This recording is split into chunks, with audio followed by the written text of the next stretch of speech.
All these new discoveries about dogs have led Brian Hare to create a science-based website called Dognition, where owners can learn to play games to test their dog's brain power.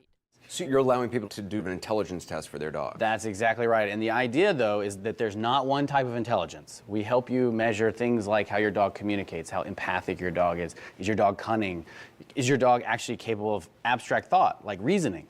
So there are different kinds of intelligence for dogs, just like with humans? Absolutely. And so just like some humans are good at English and others are good at math, it's the same for dogs.